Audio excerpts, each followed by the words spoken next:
সেই একটা অনেক বছরের পুরাতন সুতি কাবাব মুরব্বী বসে আছে সেইখানকার ওনার।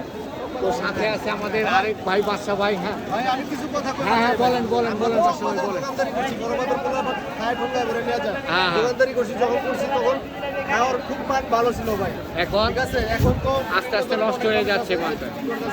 বিভিন্ন ধরনের মনে করেন জিনিসপত্র দিয়া তার মান কমায় আলাইছে, কথা বুঝছেন? আচ্ছা। আমরা যখন বড়বাজার পোলা বিক্রি করছি কাশির মজুর দিছি, কাশির কমিশন দিছি, কৃষিলা দিছি। এখন যেন অনেকে মনে করেন ব্রয়লার কমিশন দেয়, এই কারণে এটার মানটা কমে গেছে। যাই হোক। কারণ সবাই বুঝে না।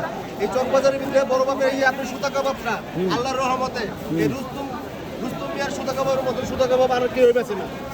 সুতা কাবাব বেচে খালি নামে সুতা কাবাব। আর এটা কত করে মুরব্বী কত করে বিক্রি করতেছে? 1700 টাকা কেজি গরুর মাংসের, খাসির 2000, আর এই যে এই 70 টাকা পিস। মানে সর্বনিম্ন কত টাকা দিয়ে থাকেন আপনি সব সময়? মানে মানুষের যদি অল্পের ভিতরে কিনতে চায়, কারণ এখন 100 টাকা 50 টাকা বিক্রি করে।